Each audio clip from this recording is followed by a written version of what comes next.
wala nang scooter si Bebang tsaka si Iska. Akin na to. Ay, princess! Ibalik mo na yung scooter ko! Akin niya! Hindi na pwede, Iska. Kinuha na sa ito ni nanay, kaya akin na to. Princess! Masama yung ginagawa mo! Kumukuha ka ng hindi sa'yo! Kaya ibalik mo na yung scooter ni Iska! Diba? Binunggo mo ko ng scooter, Bebang. Bilang kapalit, akin na to. Hindi ko na to ibibigay. Sorry na nga, diba? Please, princess! Ibalik mo na yung scooter ni Iska! Maawa ka sa kanya! Ayoko sabi eh. Tsaka, binigay ko na kayong maliit kong bike ko, kapalit ng scooter, kaya quit na tayo. Ayoko nito, princess! Sobrang liit ng bike mo! Gusto ko yung scooter ko! Bahala kayo dyan, hindi ko na ibibigay itong scooter nyo.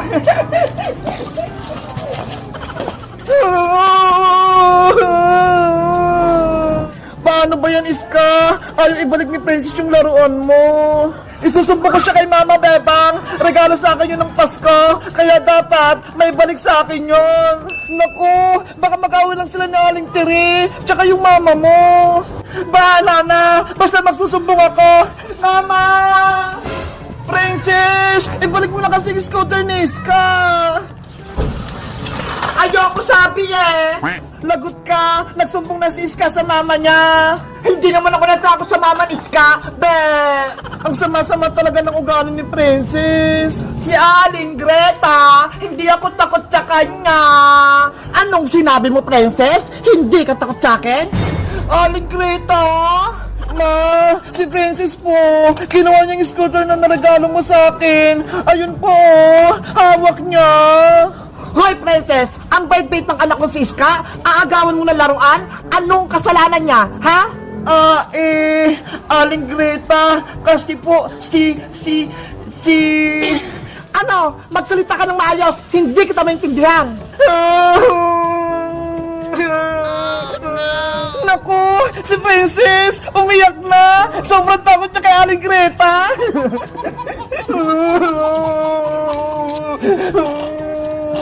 Paiyak-iyak ka pa dyan? Hindi ako naawa. Akin ang scooter ni Iska, ibalik mo. Binili ko pa to, tapos kukunin mo lang? Isusumpo ko po kayo kay Nanay Aling Greta. Inaaway niyo po ako. Sige, magsumbo ka sa nanay mo at magharap kaming dalawa. Nanay ko, tulong! Ayun! Tumakbo na si Princess! O Iska, eto na yung scooter mo, kunin mo na. Scooter ko!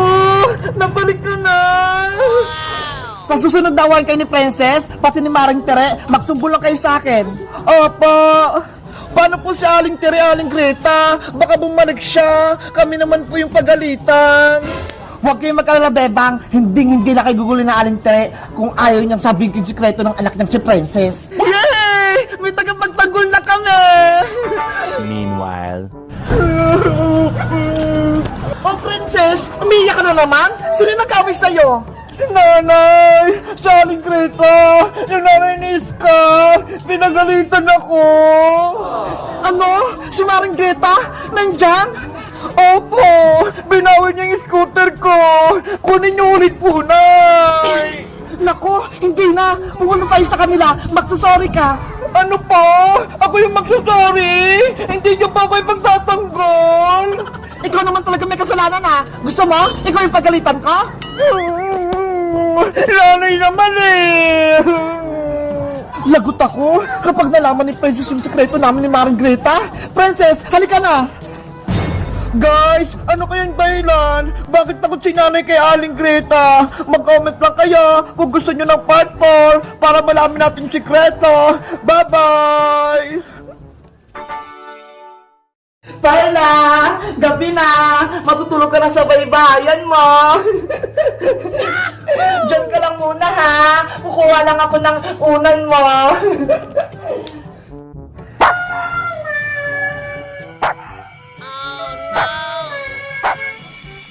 Sino kaya tinatahulan ni Perla sa baybayan niya?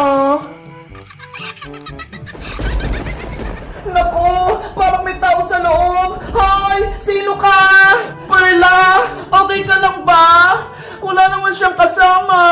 Pero bakit tumatahol siya?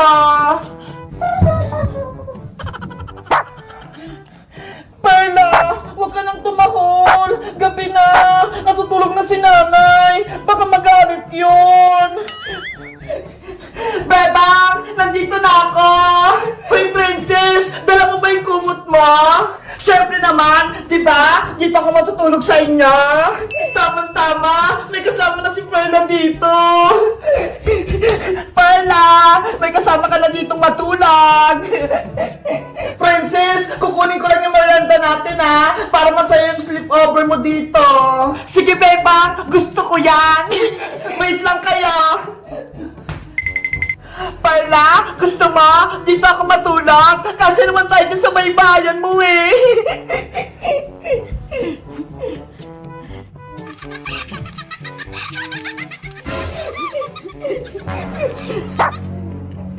Hoy, Perla! Bakit ka ba tumatahol?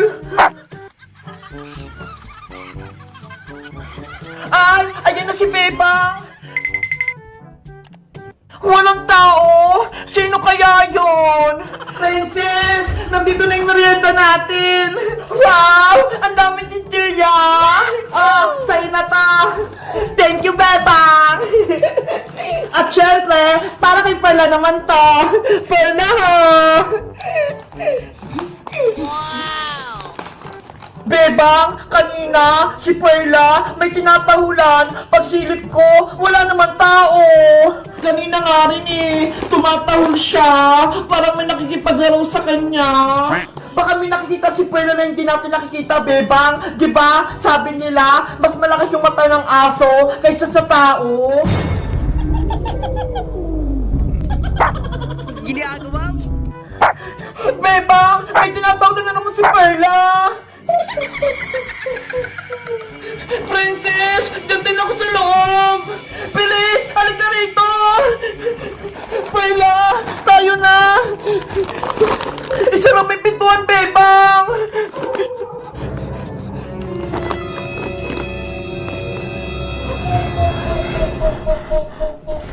Princess! Silipin mo nga sa bintana kung sino yung nasa labas!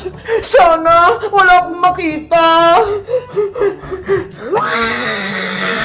Ah! Mama, tumali ka!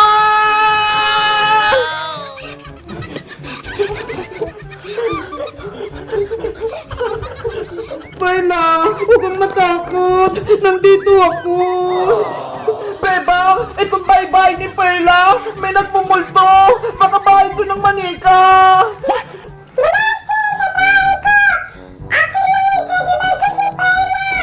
Princess! Umalis na tayo! Pumunta tayo sa kwarto ko! Antay mo ako, Bebang!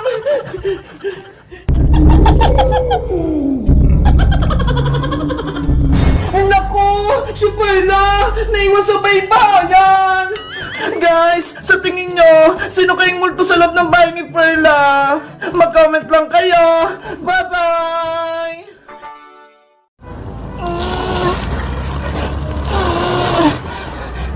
Ang bigat naman ng karga ko! Hindi ko kaya! Kukuha, Bebang! Princess! Halika rito! Tulungan mo ako! Ano ba kasi yung mga yan? Ito yung maibibigay kong chichirya, pati mga candy, para sa Halloween. Wow! Ang dami naman, Bebang! Siyempre, para mas marami tayong mabibigyan ng mga nag-trick or treat. Sige, tutulungan kita, Bebang. Akin na yung dalawa. Ah, etong sayo. Mauna ka na, Bebang. Susunod ako. Okay. Ang ganang bubuhatin ko. Kayang-kaya ko na to. Ayos! Maraming pamibigay si Bebang sa Halloween. Dito ako mag-trick or treat sa kanila. Ano kaya naman itong mga to? Wow! Iba-iba!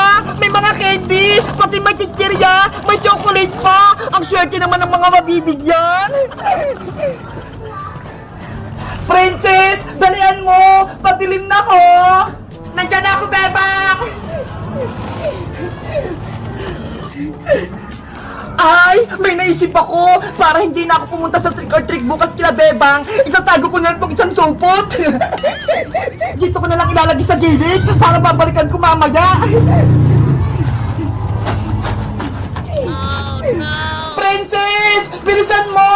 Magbabalot pa tayo! Bababa na ako!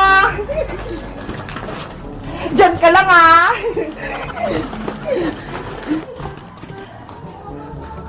Yay! Nakauwi na rin ako! Beba! Saan dadalhin tong mga to? Dito na sa sala, Princess! Ibuhos na natin para mabalot na! Okay! Sana maraming pumunta dito para mag-treat para maubos to lahat!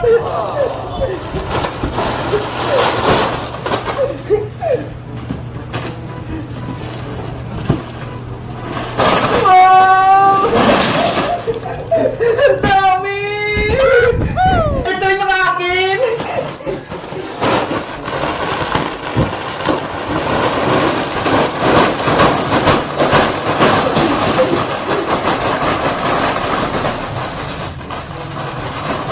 Ang dami!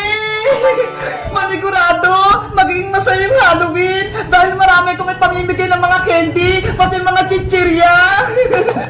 Beba, ako rin ha! Mag-i-treat din ako dito sa bahay nyo ha! Siyempre naman, Princess, basta mag-costume ka ng pang-Halloween ha! Para bigyan kita!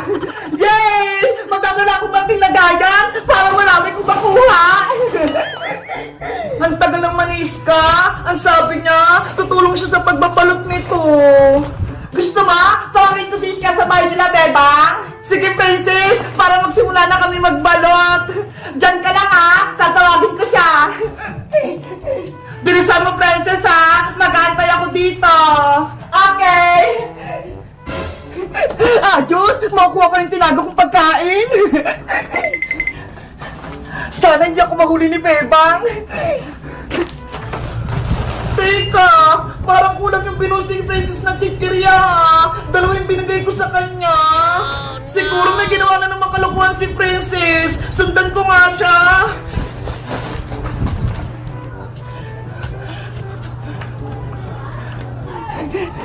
Yay! Andito may tinago kong pagkain! May expected na ako! Isang supot! Magbubukas nga akong isa!